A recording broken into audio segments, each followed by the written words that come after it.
playoff picture because we're 5 weeks through and it's starting to kind of become like when you're first 6 weeks, you're like, you're not really focusing on the playoff picture. Now you're kind of starting a little bit more to focus on what this playoff picture could look like.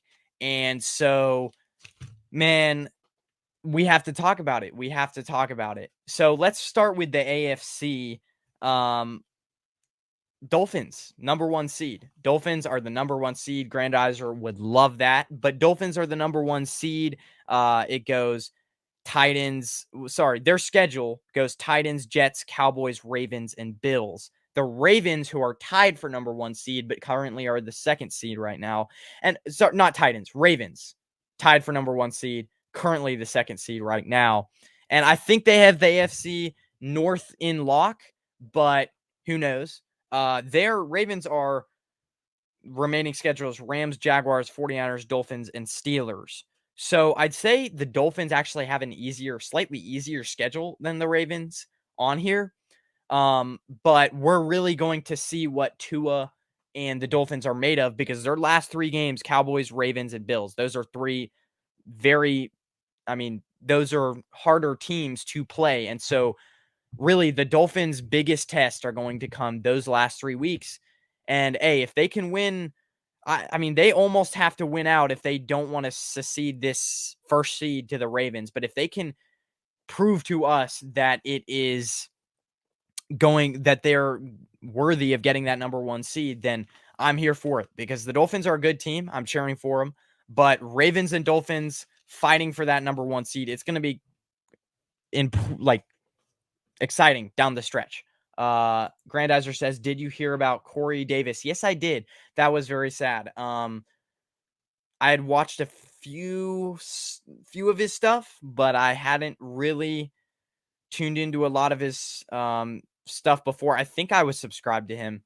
I follow a few people on Twitter that know him very well, and so that's how I knew. But yeah, that is pretty sad. But let's get to don't count out, this is how tight the AFC, even the one seed is, because don't count out the Colts or Chiefs either for the number one seed. And I know the Colts are probably not, or even the Texans. I know the Colts probably aren't going to get the number one seed. But if you think about it, they're only 2 games back and they have a way easier schedule. And obviously the Chiefs are only 1 game back from the number one seed. So don't count them out. And then you obviously have the Texans and the Broncos and a few other teams that are vying for just playoff spots. So that should be very exciting. Grandizer says, look up the Browns schedule. They might push the Ravens for their division. You really think so with Joe Flacco? I mean, if they won the division with Joe Flacco, that would be absolutely hilarious. I mean, I'm here for that, but I don't know with Joe Flacco. I could quickly look it up.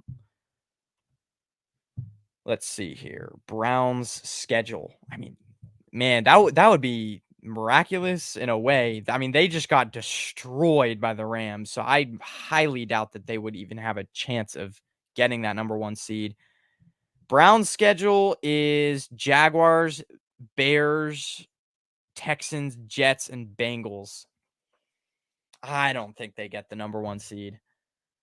I mean, I don't know what he's going on about the Browns being good because, I mean, with Joe Flacco, they just got destroyed by the Rams who aren't that great. So I don't think so. But NFC playoff picture, Eagles have a huge matchup versus Cowboys this next week. That's going to decide a lot because if the Eagles lose, they're no longer in the number one seed. The 49ers would be.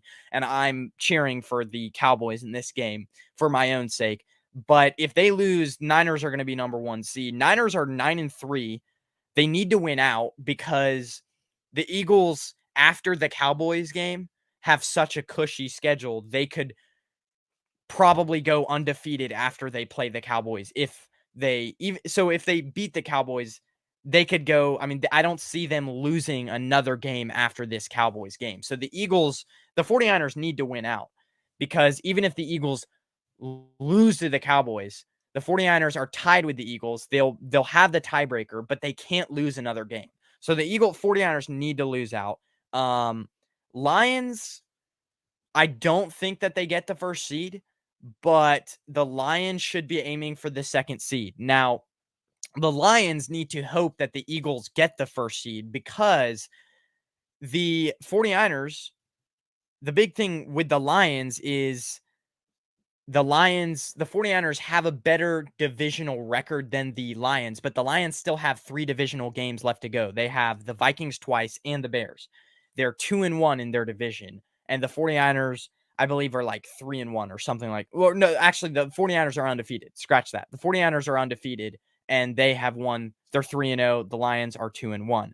So, I mean, they're gonna have to win out in their division and hope that the 49ers lose one game in their division. Because then if the 49ers lose one game in their division, then Lions and 49ers will both be 5-1 in their division. And then the Lions will have the head-to-head tiebreaker because the 49ers lost to the Vikings. And if the Lions can beat the Vikings both times, then the Lions will have the head-to-head tiebreaker versus the 49ers.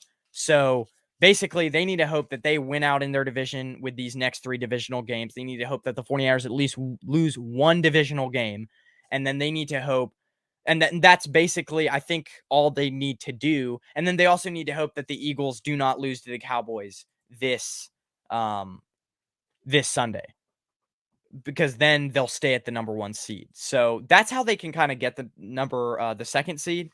But I mean, I don't know. If I had to bet right now, I'd say 49ers get the second seed, Eagles still hang on to the first seed, and Cowboys, I would say, get the 5 seed again this year. So, but what's a joke is like the Cowboys, if they get the 5 seed, are going to absolutely destroy the 4 seed, which is going to be probably either the Falcons or Saints, which are both terrible teams. But let's see here. Let's answer the comments. Hold on.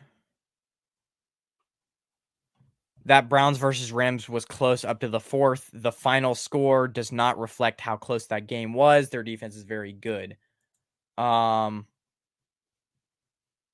I mean, I didn't actually watch the game completely because I was not breaking it down this year.